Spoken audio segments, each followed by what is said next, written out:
So when I started looking at, talking to some cousins of mine, one of them, Johnny Gordon, said, Mel, I've got the family Bible. I'll bring that and let you look through that. So he brought me this big, like they used to have, the big family Bible with the names in it and whatnot.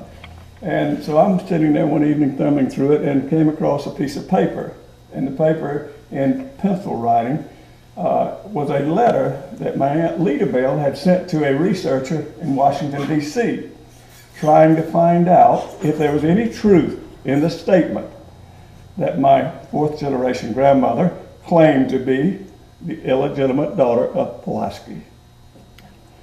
I knew nothing about Pulaski. So Joan and I, living in Savannah at that time, we'd have Fort Pulaski there. I'd passed it 100 times, or 1,000. I had a property down at the beach, and I'd go by it all. Never stopped there, never thought about it. Didn't know anything about him, and decided, well, we'll go there and look up and find out about Pulaski. So we went to the fort, and there was nothing there. There's one little paper pamphlet, kid's book about Pulaski. We could find nothing to go. Everything was about Civil War, the war of aggression, the Yankee aggression. So anyway, we were not able to find anything, and we came back and started going online, started doing research, and we came up with a lot of information, 500 and something pages. Some of it is not accurate because Joan has a vivid imagination and likes to tie things together and make things swing like they should as a writer. Some of it is truth and some of it is factual. So just know that when you start on this trail. The first thing we found out when we couldn't find anything there was that he was a famous man because there were over, how many? 1,400. 1,400 locations named for him. 1,400 locations in the United States. In the United States. You can say he was that famous, and yet anyone you'd walk up to on the street, which I did, Joan did, in Poland, in America, you say, who's Casimir Pulaski? He's a famous guy, I know that. And that's all you get. They had no idea any further than that. Now, you being here in Pulaski, the county, you may have a whole different take on it. You may know a lot more than we think you will. But anyway, I'll let Joan talk for a minute because I do get long-winded. Okay, well, we started on the quest for Pulaski, and as Mel mentioned, it ended up that we went to Poland 3 times. We visited the home in a little town called Warsaw, Poland. It's about 60 miles southwest of Warsaw. And that home now has been converted to a museum, and it's called the Casimir Pulaski Polish-American Museum. And it's all about fostering relationships between Poland and America and the Polish people who have contributed so much to America. On one of our trips, they were holding a grand opening of the museum, and the American ambassador was supposed to be there. He did not show up. Well, Mel and I were the only Americans there. We were from Savannah, Georgia, where Pulaski died, and we were writing a book about Pulaski.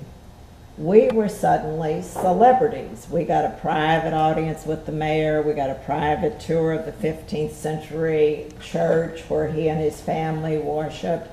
We were seated with the Polish parliament at all these celebrations. Mel is very happy that he got to do the first shovel of dirt to plant an oak tree. Let me tell you that story very briefly. They had this little young oak tree, and they were so proud they wanted to plant it there for this celebration. And they had the tree, like some of you may know, I didn't. They already had it in the ground, but they had dirt piled up around it. And they come up to me and hand me the shovel, and I'm going, who do I hand it to? And they, no, you. So, and it went on film. All of a sudden, I was famous in Poland with throwing dirt in this tree. But anyway, we also went to France and tried to find the prison where he was in prison for debtor's prison because he paid for his officers' upkeep while they were exiled in France, and we'll talk more about that, why they were exiled to France. And go ahead. I wanted to back up and talk about his birth, because if we're going to talk about Pulaski. I was getting there. Oh, sorry, man. You had him in prison, I didn't know. Also at the museum, they had the original church records of his birth. And he was denied baptism publicly because In the Catholic. in the Catholic Church, because of what the church called an abnormality or caused weakness that he had at birth. That helped confirm for us what a curator of a museum in Savannah had told us earlier. She was present when they exhumed his bones and then reinterred them at the Pulaski Monument in downtown Savannah. Those bones were proven 98% to be his bones by DNA testing, but they had the physical structure of a female. A wide pelvis, wide brow, and then the church records saying he had an abnormality at birth. It appears that he was intersex, that he had both the features of a male and a female. And it's our thesis in the book that that duality, sexual duality, was a plus for him, because he could fight as fiercely as any man, but at the same time, he could think logically in the heat of battle about what to do next, where was the weakness in the enemy. So he had the strengths of both men and women, and some of the feminine side came through in his flair for dressing. He loved flamboyant uniforms, colorful uniforms, high heels, swinging capes, fez hat set at an angle on his head. But that was probably the most stunning discovery we made in all It of our stunned us to the point, should we write this? We went, wait a minute, I don't know that the world's ready for this. And so we backed up and did a little research on the sex of humanity, I should say, I guess. It's called intersex now in today's terms. And intersexuality is a person that's born with, in various degrees, male and female organs. Morphodidism, they used to call it years ago. And this, in this day and time, it's intersex. But in the process of finding that, I started doing research on that because I was shocked. It was just something. We're writing this book. We've done 3 trips. We're going around the world trying to put this guy together, and all of a sudden we find out, who is he? What is he? And I didn't know what he was until then. And then as I started doing research, I found a couple of people that I read said that there's like 1 in every 1,200 people with some abnormal sexual situation. I'll use situation. Said that if you see redheaded, any redhead here, I said that, there's one in this game. That if you see a redheaded person, the number of redheaded people is about the same amount of people that are intersex. Not that you are by any means. And if you were, I wouldn't say it in this crowd because you could hurt me, I can tell. But anyway, so it's much more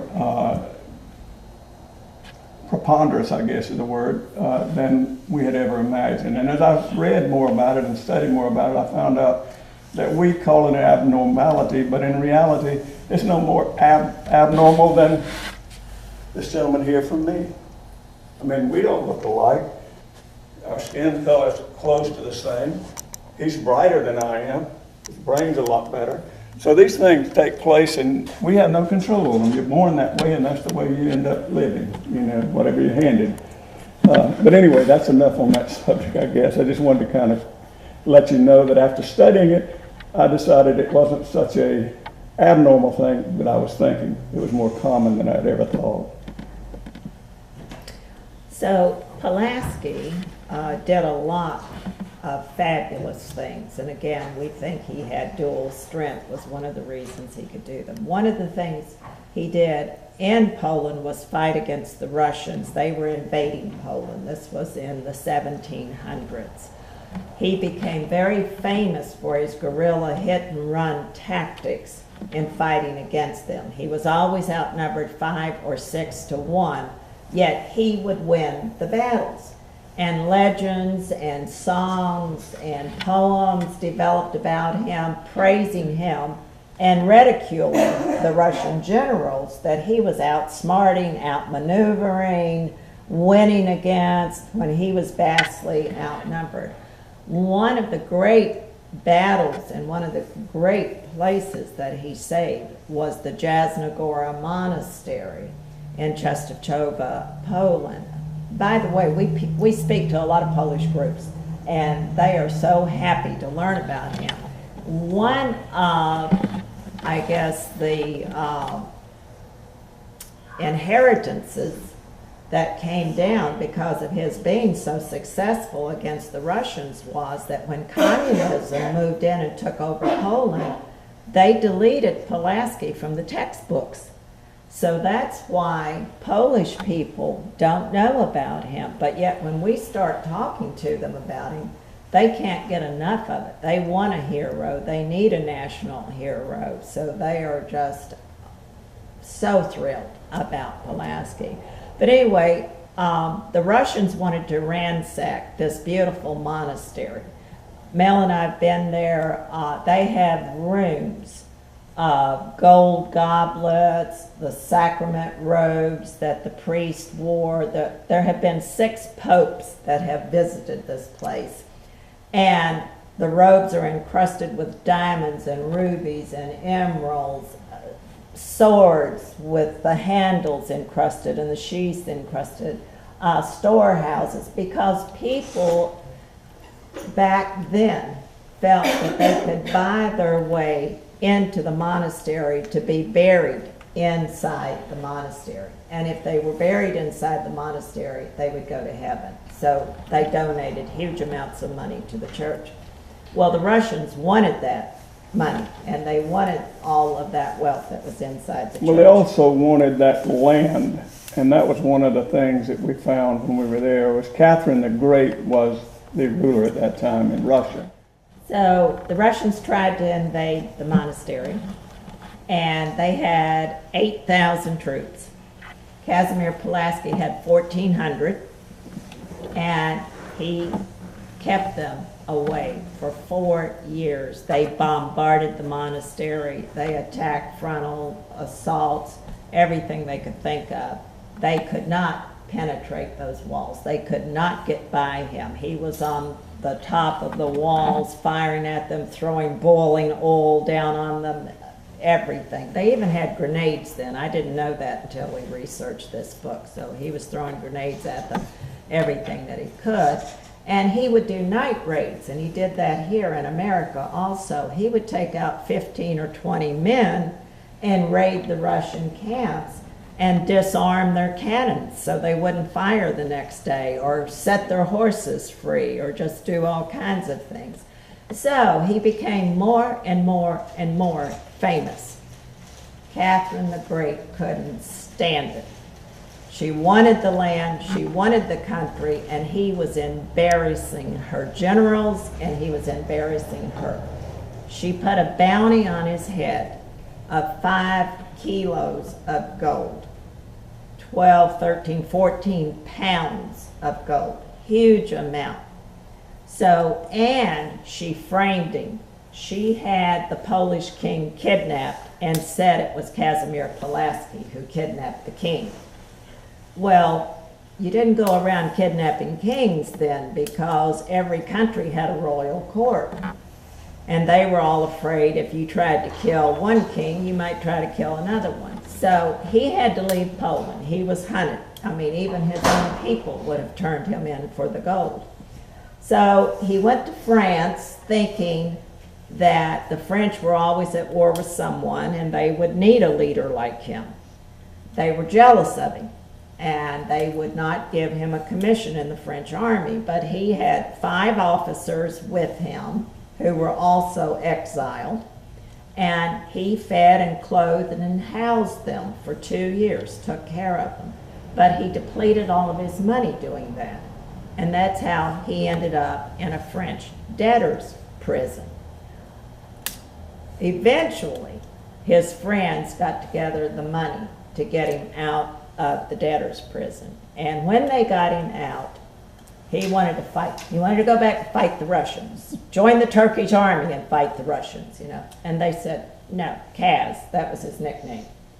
There's a bigger war going on, and it's just the type you would like. There's a war going on in America. This volunteer militia and army have taken on England, the strongest country in the world, and they need your help. Can I interrupt? He in America is known as the father of the American cavalry. You probably know that, or maybe you don't. The reason he's known as the father of the American cavalry was because of his riding expertise. He was one of the best riders that you could ever imagine in a battle. He had learned that from a kid, 12 years old in Poland, where they had open plains and open territories to charge across, and he had the ability. One of the stories we read about him talked about him being able to jump on a horse, charge down a passageway, throw a pistol 20 yards in front of this horse running wide open, scoop it up as he goes by, shoot a dummy, straw dummy in the heart area, and whack its head off as he went by, all in one move. He was so agile and so good on a horse. I relate him to a circus rider. He had the ability to stand up on the back of a horse, shoot down underneath it, grab its tail, and jump back up. I mean, when you start reading about his antics, it's amazing what he could do. So when he came to America, he was told that he wouldn't be able to use his talent here for riding because of our terrain, because of our forest, because of our thick vegetation. And he said, I will. And I'll let Joan pick it up from there because it's very important when he came to America. Okay, well, before he got here, he met with Benjamin Franklin. And Franklin was sending a lot of young men, a lot of French young men, to George Washington to help with the effort. The country was broke. Benjamin Franklin used his own money to buy horses and wagons for the army.